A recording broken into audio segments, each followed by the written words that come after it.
Good morning, campers. Neil from African Campsite Reviews. 6 o'clock on a April morning in Skukuza. Just doing a review of the Skukuza camp. This is quite a big camp, so to keep the video short and sweet, we're not going to do the entire camp, just the one section, but they are all very similar. This is the road where you enter. You come down this road into the campsite from the circle. Over here is the chalets, behind that is the restaurant and the spa and all the shop and all those facilities. Of course, being Skukuza, the facilities is the best you can find anywhere in the Kruger. Massive shop, spa, 2 restaurants, takeaways, anything you might need. So yeah, typical Skukuza fashion. It's a small town effectively, with its own little airport also in the middle of the Kruger. So coming down the campsite road to the left, there are campsites. Let's call them the bottom campsites for the purposes of this video.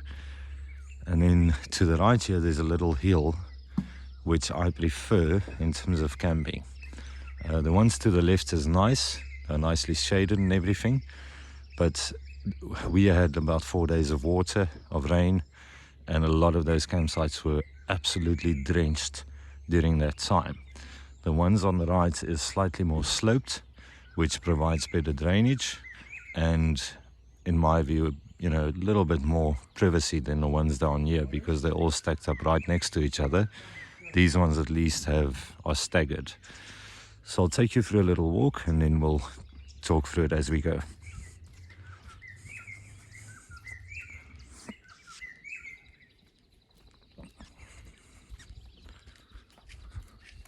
Morning.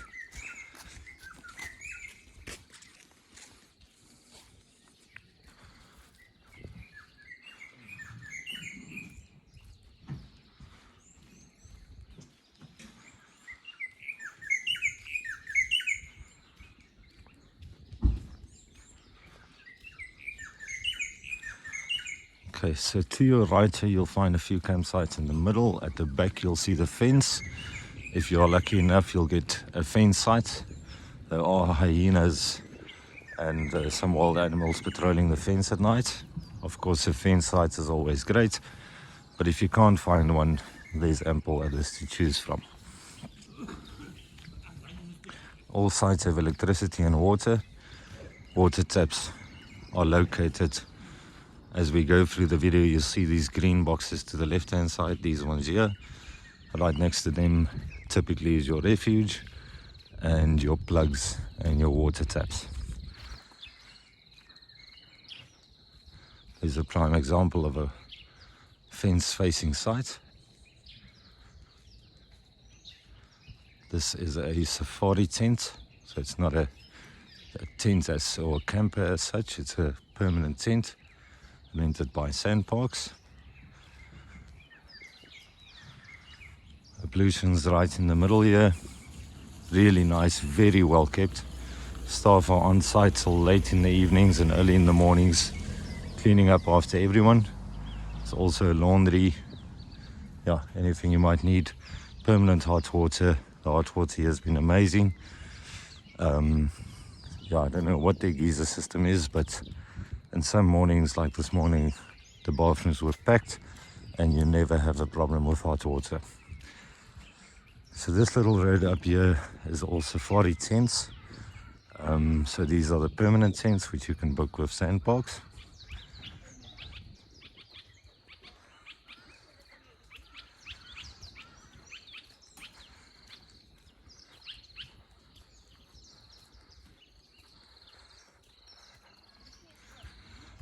As usual, the Sandparks system is the blue plugs for your caravan power.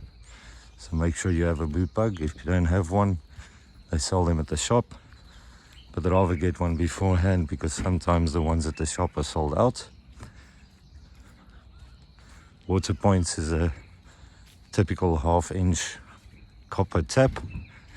They do not supply fittings, so if you want to connect hose or anything to it, make sure you've got a 1/2 inch fitting.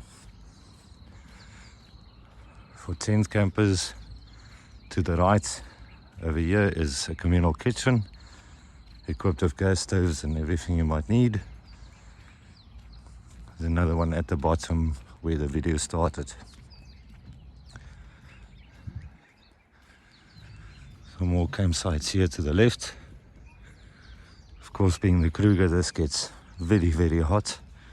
So try and pitch your setup in a fashion where it faces north or east. Sunsets in the west. And if your entertainment side of your caravan or camper faces west, where you'll be sitting in the afternoon, you will get burned by the sun and it gets extremely hot.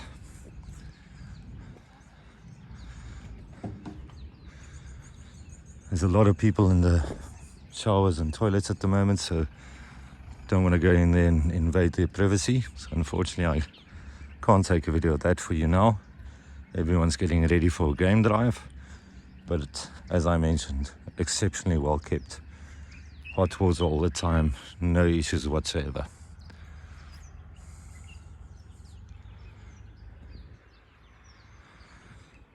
I'll show you where we camped, which personally I think is one of the best sites here.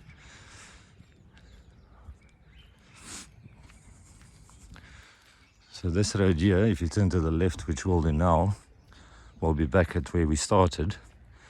If you turn to the right, you'll walk straight into the Shalati train station restaurant, which is lovely for having a few cold beers after a game drive. They serve amazing food, and it's literally a 2-minute walk down this road. This in front of us here and to the right is what I mentioned is the bottom campsites. You can see the topography of the land where it dips down, and yeah, not, in my view, not the best sites, just very dark and exceptionally wet when it rains. So this is the site where we camped at, this one with the 2 roads going into it. It's effectively 3 sites, and we've been trying to figure out what the number of the site is, which we haven't been able to do because it's not clearly marked. But for navigational purposes, if you come down the main road, which is there, there's a campsite here which is 7274. Right opposite it is what we find to be our favorite campsite, and there's a few reasons for it. Number one, it's quite elevated. Number two, it's effectively surrounded by bush, so you're nice and private. Number three is you can set it up nicely where you are protected from the afternoon shade, or from the afternoon sun, my apologies. And we were 2 campers, so we effectively, there's 3 sites here. There's one here, one in the middle, one in the back. The one in the back, there's those 2 trees there, so that effectively makes it impossible for any caravan or camper van to pull in there, unless it's a really, really small one. So we took these 2 sites. West is that way, so we pitched up our setup to face this way, which meant we were right by the tap. Our braai area, entertainment area, were right by the tap. We were in between the power points, and facing north you get good morning light, but you don't get that blistering afternoon sun because that bushes there protects you from it. There's also a couple of nice trees here which provides shade for the site, and yeah, it's definitely a site we would recommend. The only downside to it is, for some reason, the braais was set up at the back of the site, so we made an impromptu braai there, surrounded by rocks, obviously protected the fire, but that was where we entertained. The bathrooms is right up that little passage, and you're right by it, behind that caravan there. So yeah, in my view, this is really one of the best sites, especially if you're 2 vans or more. If I say more, remember it's only a 3 site space, so you can't have more than 3 people or 3 caravans on here. But as I mentioned, this little one here, getting a caravan in there would be virtually impossible. So we didn't have any issues with people wanting to pull in there just because it's too small. So yeah guys, that's a brief overview of Skukuza Rest Camp. Really a camp I would recommend to somebody who wants all the facilities and everything they might need at their fingertips. Some people, including myself, believe it's too commercial. I prefer a bit more off the grid camping and away from all the luxuries of life, and it does get quite busy given the size of the camp, but yeah, always a good stopover, or even just a space to come and provision. It's hard to beat Skukuza. So we'll walk back down. I'll just show you a few of these sites on the right, and this is what you'll see what I mean, that your privacy here isn't great, because these people are pretty packed in there, and yeah, they basically look onto each other. That at the bottom there is the very lowest of the campsites, and those are the ones who were quite flooded. This to the left is also a nice one. It's effectively just as you come in.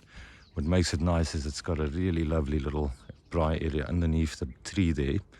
It's got a nice tree for shade, and it's also surrounded by bush, so really nice and protected. But the problem with this is everyone traverses here early morning when they go out for game drives. So like our site there was 2 sites behind. So there's a site here, our site was behind it. So at least you're off the road a little. But if you can't find that one, I would recommend this, or of course any of the fence facing sites, which we weren't lucky enough to get. So I hope that gives you an idea of Skukuza Rest Camp's camping facilities and the layout. Sorry we can't do the whole campsite. As per usual, please like and subscribe. We are posting quite a few more videos of the Kruger campsites as we go through them. And if you have any questions, please feel free to shout, make a comment, and we'd be happy to assist. Happy camping!